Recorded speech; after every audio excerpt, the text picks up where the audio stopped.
One जाना है। कहाँ जाना है? वन जाना है। वन जाना है अर्थात संन्यास लेना है। वन जाना है अर्थात मुझे विद्या की प्राप्ति के लिए आगे बढ़ना है। तो माता मदालसा की जो पहली संतान हुई वो क्या हुई? वो ब्राह्मण बनी। क्यों? क्योंकि माता वो चाहती थी। जब राजा बहुत परेशान हुए तो राजा ने कहा कि देवी ठीक है, तुम जीती में हारा। और वस्तुतः है यही होता है, माता जो चाहती है वो बनाती है, पिता का कुछ नहीं बनता। माता जैसा चाहती है, जिस प्रकार के संस्कार बनाना चाहती है, वैसा वो अपने बच्चे को बना सकती है। हम ये सोचते हैं कि मेरे बच्चे बिगड़ रहे हैं, हमें ये लगता है कि ये हमारे बताए हुए रास्ते पर नहीं चल रहे हैं, ये मेरी बात को नहीं मान रहे हैं, मैं कहता हूं ये नहीं सुनते हैं, मैं कुछ कहता हूं करने के लिए ये नहीं करते हैं।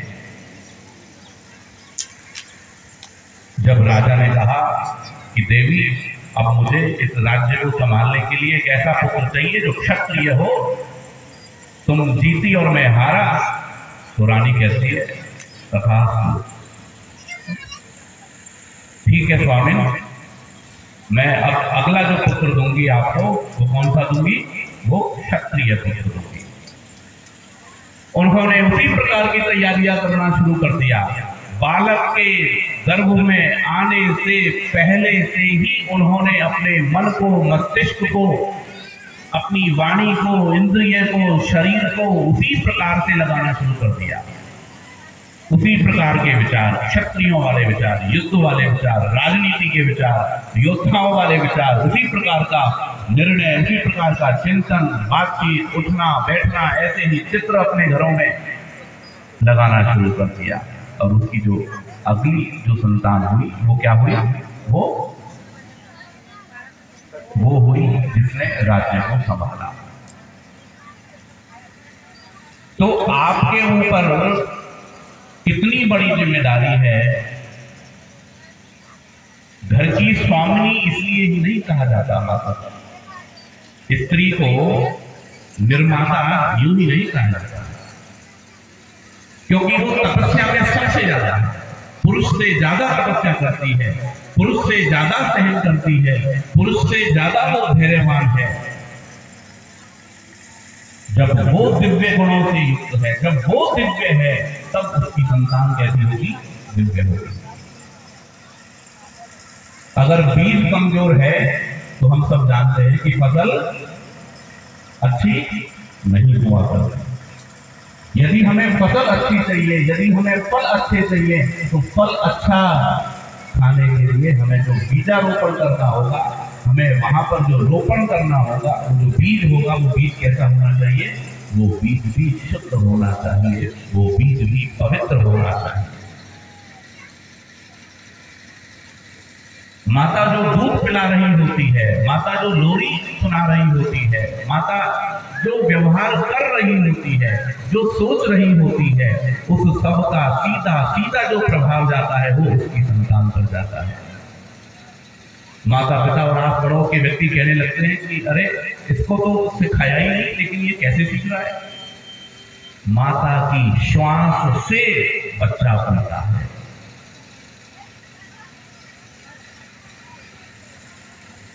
माता के अंदर जो बह रहा जो विचार है, दौड़ रहा जो रक्त है, उसके अंदर जो चल रहा जो चिंतन है, उस चिंतन से उस बच्चे का निर्माण होता है। तो बताओ कितना बड़ा दायित्व है। तो आप अपनी संतान को कैसा बनाना चाहते हैं, आप जैसा भी बनाना चाहते हैं, तो उसी प्रकार का चिंतन, उसी प्रकार का मनन, वैसी ही बातचीत, ऐसे ही ग्रंथों का स्वाध्याय, ऐसे ही लोगों के साथ में उठना बैठना, संबंध बनाना, आना जाना, वो सब आपको करना पड़ेगा। यूं ही नहीं माँ बन जाती है, यूं ही नहीं वो पूजनीय है, सबसे बड़ी वो इसलिए नहीं है, सबसे ऊंचा स्थान उसका ऐसे ही नहीं है, उसका सबसे ऊंचा स्थान इसलिए है क्योंकि सबसे सबसे अधिक तपस्या और सहनशीलता और धैर्य उसके अंदर विद्यमान है।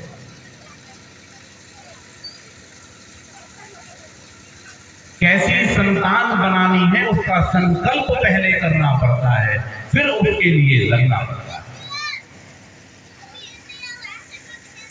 महर्षि दयानंद ने वेद को आधार बना करके और महर्षि मनु को आधार बना करके जो हमारे आदि संविधान के जो कर्ता हुए उनके आधार पर महर्षि दयानंद ने कहा कि एक मनुष्य के जीवन में कितने संस्कारों की आवश्यकता होती है? कितने? 5 संस्कारों की। कितने संस्कारों की बताइए? 5 संस्कारों की। याद रखोगे? सबको ठीक लग रहा है? इसका मतलब आप लोग पहली बार सुन रहे हैं। महर्षि दयानंद ने वेद को आधार बना करके 16 संस्कारों की बात कही। कितने संस्कारों की?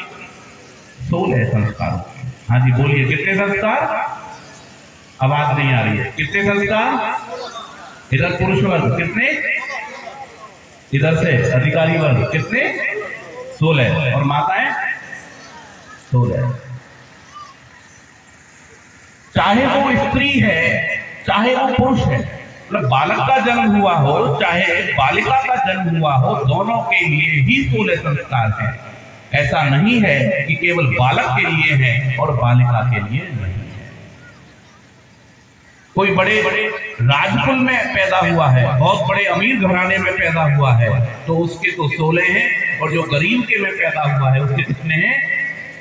उसके 5 हों, ऐसा नहीं है। सबके लिए 16 संस्कारों का विधान किया। और जब बालक गर्भ में आ जाता है और जब गर्भ में आने का उसका निश्चय हो जाता है, उस समय फिर एक संस्कार आता है। एक तो तब जब बालक के लिए निश्चय किया जाता है, संतान के लिए निश्चय किया जाता है, एक तो वो संस्कार है गर्भाधान संस्कार। और मैं बहुत विश्वास के साथ कह सकता हूं, ये वो संस्कार है जो लाखों में नहीं करोड़ों में कुछ गिने चुने ऐसे होंगे जो इस संस्कार को कराते हैं। गर्भाधान संस्कार कि गर्भ कैसा हो उसके निश्चय के लिए जो संस्कार कराया जाता है। फिर उसके बाद के जो संस्कार है वो संस्कार किस लिए है कि अब पेट में संतान आ गई है, अब पेट में अब गर्भ आ गया है, तो गर्भ आने के बाद में उस गर्भ की सुरक्षा किस प्रकार से हो।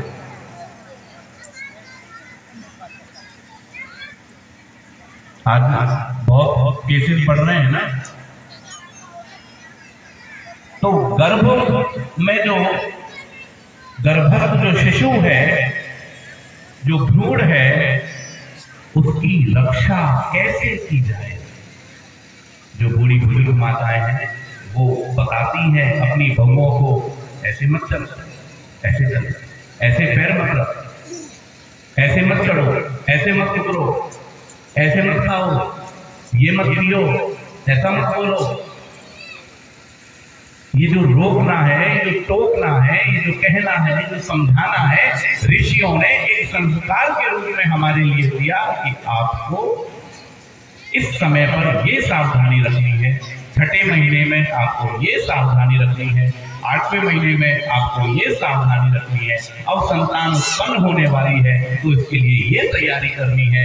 ये जो सारा जो विधान है, ये विधान हमारे पूर्वजों ने सृष्टि के आदि काल में जब मनुष्य की उत्पत्ति हुई उस समय में मैंने हमको दे दिया, आज नहीं दिया। सृष्टि के आदि काल में जब मनुष्य हुए और जब मनुष्यों को वो समस्याएं होने लगी, तो समस्याओं के साथ साथ में भगवान ने उन समस्याओं का समाधान भी हमारे लिए दिया। अब क्या खिलाना है? अब बच्चा उत्पन्न हो गया है, अरे हम तो चावल खाते हैं, भात खाते हैं, तो बच्चा हुआ उसको भी भात खिला दिया दबा के। ऐसा करते हैं। बच्चा हुआ और बच्चा होते ही गोद में आया तो खुद भी भात खा रहे हैं और उसको भी ले बेटा लड्डू बना करके नहीं करते। तो खाना कब खिलाना है, उसका बौद्धिक विकास कैसे होगा, उसका शारीरिक विकास कैसे होगा, उसका मानसिक विकास कैसे होगा, उसका आत्मिक विकास कैसे होगा, इन सब बातों को ध्यान में रख के उस समय के लिए वो संस्कार ऋषियों ने निर्धारित किए। जब खाने पिलाने का समय आ गया तो अन्नप्राशन संस्कार ऋषियों ने निर्धारित किया। अब इस बच्चे को बाहर निकाला जा सकता है तो निष्क्रमण संस्कार की बात कही उन्होंने। ऐसे ही थोड़ी ना बाहर निकाल देते हैं, जैसे ही होते ही थोड़ी ना घुमाने फिराने लग जाते हैं नहीं लगते ना, छुपा के रखते हैं उसको, संभाल के रखते हैं उसको, उड़ा करके रखते हैं, ढक करके रखते हैं, हवा नहीं लगने देते हैं। इन सब बहुत छोटी छोटी बातों पर ऋषि लोग बहुत बड़ी बात भी कहते हैं और बहुत सूक्ष्म बात भी कहते हैं। और ये सारी बातें इसलिए हैं क्योंकि वेद के मंत्र ये कहते हैं कि ऐसा ना हो कि हमें रोना पड़े, हमारे घर में रुदन ना हो, हमारे घर में परेशानियां ना हो, हमारे घरों में कष्ट ना हो। इस बात को ध्यान में रख करके ऋषियों ने इन संस्कारों का विधान किया। और जब वो बड़ा हो जाता है, भाई बच्चा तो हो गया, लेकिन बालक होने के बाद में और यदि हमने उसके लिए शिक्षा की यदि व्यवस्था नहीं, संतान तो कर दी, यदि खाने की व्यवस्था नहीं की तो दोष किसको है बताइए? माता पिता को दोष होगा नहीं होगा? संतान तो कर दी लेकिन खाने पीने के लिए कोई व्यवस्था यदि उस संतान के लिए नहीं होती है तो दोषी कौन है? वो माता पिता है। तो सुनिए, भगवान ने भी जब इस सारे संसार को बनाया, जब मनुष्यों को बनाया, तो मनुष्यों के बनाने से पहले उनके लिए खाने की व्यवस्था कर दी, ये सारी सृष्टि बना दी। और जब ये सृष्टि बना दी तो इसके साथ साथ में उनके लिए इस सृष्टि को भोगने के लिए कैसे करना है व्यवहार, इसकी शिक्षा के लिए वेद का ज्ञान दिया। तो जैसे भगवान ने किया, मनुष्य उत्पन्न करके नहीं छोड़ दिए, ज्ञान की भी व्यवस्था की। अगर ज्ञान नहीं होगा तो ज्ञान के बिना क्या है? कितने बच्चे साहब आपके? कितने?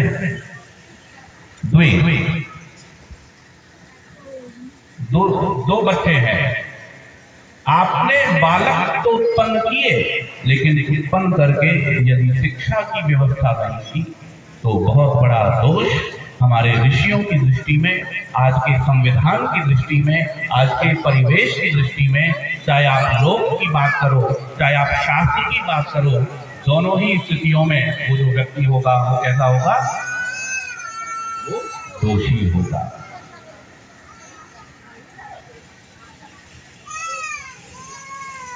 माता शत्रु पिता वैरी, ये न बालो न पाठित। वो माता शत्रु है और वो पिता वैरी है जो अपने संतानों को शिक्षित नहीं करता है, उनको विद्यालय में नहीं भेजता है, उनको गुरुकुल में नहीं भेजता है। और यदि उनको नहीं भेजता है तो वो जो बालक है, वो जो बालिका है, वो कैसे रहेंगे? वो पशु के समान रहेंगे। क्योंकि जो मनुष्य की जो संतान है वो जन्म लेते वो कैसी है? वो भी पशु है। जैसे एक ढोर पशु हुए हैं, गाय भैंस, वैसे ही मनुष्य की भी संतान क्या है? पशु है। जब पैदा होती है तो वो कैसी होती है? पशु। क्योंकि पशु की क्या परिभाषा दी है? पश्यति इति पशु। जो देखता है वो पशु है। मतलब आप भी पशु हैं, मैं भी पशु हूं और आप भी पशु हैं, सब पशु हैं। एक परिभाषा के हिसाब से। लेकिन जब वो ज्ञान प्राप्त कर लेता है, जब वो सीखता है, जब वो पढ़ता है, जब वो लिखता है, जब वो शिक्षित हो जाता है, जब वो दीक्षित हो जाता है, तो वो क्या हो जाता है? वो द्विज हो जाता है। कैसा बन जाता है? द्विज बन जाता है। और बड़ी प्रसन्नता की बात है, हम अभी यहाँ नेपाल देश में बैठे हुए हैं और हमारे बीच में, चूंकि भारत और नेपाल दोनों संस्कृति की दृष्टि से, पूर्वजों की दृष्टि से कैसे हैं? दोनों एक ही हैं एक तरीके से। तो आपके बिल्कुल पड़ोस में बिहार प्रांत में, भारत के बिहार प्रांत में सुपौल जिले में एक चांद पीपर करके एक गांव है और यहाँ से 100 किलोमीटर की दूरी, यहाँ से केवल 100 किलोमीटर की दूरी है। और 100 किलोमीटर की दूरी से मैंने उन महानुभाव को बुलाया है। अभी पिछले ही मास वहां पर सुपौल में कार्यक्रम हुआ था, गुरुकुल का उद्घाटन हुआ था, शिलान्यास, वहां पर शिलान्यास का कार्यक्रम हुआ था, नींव वहां पर डाली गई। और वो किस लिए डाली गई? और मैं इनसे उस समय में भी कह रहा था और आज अभी भी कह रहा था, जाने की जिद कर रहे थे, मिलकर नहीं आप बैठे, क्योंकि आपका परिचय कराना बहुत जरूरी है। आपके बिल्कुल निकट के गांव में एक गुरुकुल बहुत जल्द प्रारंभ होने वाला है, जहां पर आपके यहाँ के बालक वहां पर जाकर के पढ़ सकेंगे। इन सब महानुभावों के लिए जो सुपौल से पधारे हुए हैं, इनको इस महान काम को करने के लिए और आगे बढ़ने के लिए इनका जोरदार अभिनंदन कीजिए। ये हमारे विमल जी हैं, वहाँ के प्रधान जी हैं, और ये सब लोग महानुभाव बैठे हुए हैं। और आगे आने वाले 2-2.5 साल के बाद में इस क्षेत्र में आपके लिए सुविधा उपलब्ध होगी। और जब तक 2-2.5 साल तक अपने बच्चों को तैयार कर लीजिए कि कहाँ जाना है? गुरुकुल में पढ़ने जाना है। और जब आप अपने बच्चों को गुरुकुल में पढ़ने के लिए भेजेंगे तो आने वाले समय में, आने वाले 10-15 साल के बाद में एक ऐसी स्थिति आएगी कि आज मैं बोल रहा हूँ, आने वाले 10-15 साल में आपके ही बच्चे, इसी गांव के, बरजू गांव के बच्चे, यहीं के बच्चे यहाँ मंच पर आकर के दहाड़ेंगे और बोलेंगे, ऋषियों की वाणी बोलेंगे, वेद के मंत्रों का उच्चारण करेंगे। कितनी प्रसन्नता की बात है। जिस प्रकार से सीताराम जी जो पिताजी हैं, उन्होंने कितना बड़ा बीड़ा उठाया, अपने सारे पुत्रों को, पुत्रियों को गुरुकुल में जाकर के पढ़ाया। तो आज वो क्या हो रहे हैं? वो वेद के मंत्रों का उच्चारण कर रहे हैं, सीख रहे हैं, शिक्षित हो रहे हैं। तो आप लोगों के लिए भी क्या है? ये अवसर है। लेकिन इस अवसर को जो मूल रूप से जिन्होंने प्रदान किया वो कौन थे? महर्षि देवदयानंद। बोलिए महर्षि देवदयानंद की, महर्षि देवदयानंद की। और ये जो आपने यहाँ पर वेद मंदिर का शिलान्यास किया है, ये भी किस लिए किया है? ये केवल मंदिर बनाने के लिए नहीं किया है, केवल भवन बनाने के लिए नहीं किया है। भवन तो यहाँ पर भी बहुत सारे बने हुए हैं, बहुत सारे बने हुए हैं इस गाँव के अंदर, इस नेपाल के अंदर। ये शिक्षा के केंद्र बने। और जब तक मनुष्य शिक्षित नहीं होता, जब तक उसको ज्ञान नहीं होता, वो तब तक क्या है? वो भटकता रहता है, भटकता रहता है, भटकता रहता है। और ये महर्षि दयानंद सरस्वती जी हैं जिन्होंने समान रूप से ये अधिकार दिलाया कि जिस प्रकार से पुरुषों को पढ़ने का अधिकार है। माता जी इधर सुनिए, जिस प्रकार से पुरुषों को पढ़ने का अधिकार है, ठीक उसी प्रकार से स्त्रियों को भी पढ़ने का अधिकार है। ये जो स्त्रियों को पढ़ने का अधिकार दिया, वो किसने दिया? वो महर्षि दयानंद ने दिया। और स्त्रियों को यज्ञोपवीत का जो अधिकार दिया, जिसकी बात कल आचार्य जी कर रहे थे, वो अधिकार भी किसने दिया? महर्षि दयानंद ने। और आप लोग सब यहाँ बैठ करके गायत्री मंत्र का उच्चारण कर रहे हैं, वो अधिकार भी किसने दिया? महर्षि दयानंद ने दिया। आज आपके बीच में ज्योति आर्या जी एक महिला होकर के, एक स्त्री होकर के यहाँ पर वेद के मंत्रों का उच्चारण कर रही हैं, यहाँ पर भजन गा रही हैं, वेद की बातों को बता रही हैं। ये किसकी कृपा है? आज भारत राष्ट्र में उच्च पदों पर एक महिला विराजमान है। आपको है ना जानना? आज भारत की राष्ट्रपति कौन है? कौन है?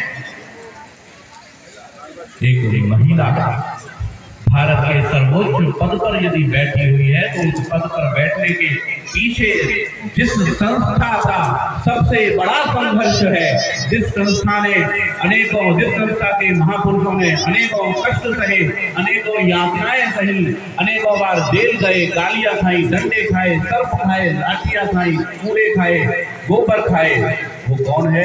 वो आर्य समाज है। वो आर्य समाज के मनीषी हैं, उसके विद्वान हैं, उसके ऋषि हैं, जिसके कारण से आप इतनी सारी संख्या में गायत्री मंत्र बोल पा रहे हैं। ये आपको बहुत साधारण बात लगेगी, लेकिन ये बहुत बड़ी बात है।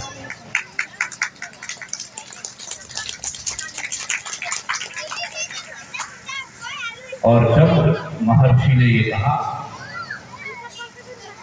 कि यज्ञोपवीत आप सबको दिए जाएंगे, ये ज्ञान का प्रतीक है, ये ज्ञान का चिन्ह है, आप सबको अधिकार है, सबको ज्ञान का अधिकार है। और फिर उसके बाद में उन्होंने क्या कहा कि अब आपका अध्ययन पूरा हो गया, अब आपकी पढ़ाई पूरी हो गई। तो पढ़ाई पूरी होने के बाद में जो इच्छा रखते हैं, जो विवाह करने की इच्छा रखते हैं, तो उसका भी उन्होंने विधान किया।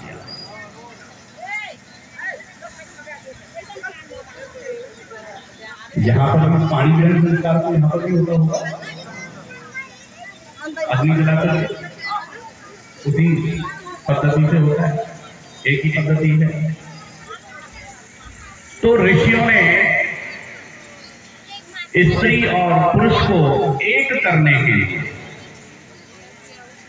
एक स्त्री कहीं की है, पुरुष कहीं का है, लड़का कहीं का है, लड़की कहीं की है, और वहां पर जब विवाह संस्कार होता है तो एक मंत्र आता है, समन्वन्तु विश्वे देवाः समापो हृदयानि लोक। अर्थात तात्पर्य क्या है कि जैसे दो नदियों का जल होता है, दो अलग अलग नदियों का जल होता है, उसका स्वाद अलग है, उसकी क्वालिटी अलग है, उसकी गुणवत्ता अलग है।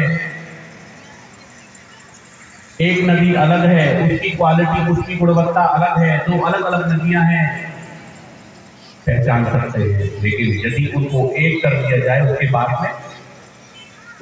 में हाँ जी, पहचान सकोगे कि ये कौन सी नदी का पानी है और ये कौन सी नदी का पानी है? पहचान सकेंगे? आया ना? कोई पहचान सकता है? हाँ जी, इधर से पहचान सकते हैं क्या?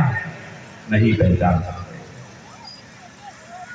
ठीक इसी प्रकार से महर्षि दयानंद वहां पर कहते हैं कि दो अलग अलग संस्कारों में पले हुए, बड़े हुए, अलग अलग रीति रिवाजों में चले हुए वो जो दो हैं, उन दोनों को क्या किया जा रहा है? अब पानी ग्रहण संस्कार उनका करवाया जा रहा है। लेकिन उन्होंने इस पानी ग्रहण के लिए एक बहुत बड़ी बात कही, जो आज धीरे धीरे प्रचलन में आ भी रही है।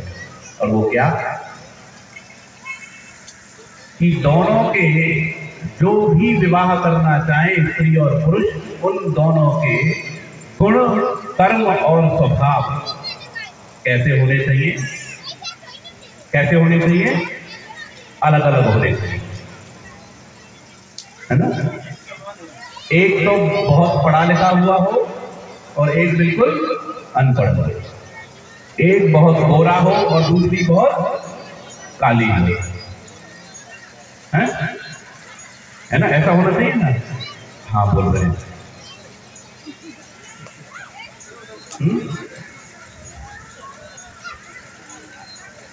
ठीक है, एक बहुत गुणवान है, स्त्री तो बहुत गुणवान है, बहुत विशेष है, लेकिन जो लड़का है वो कैसा है, बावला है।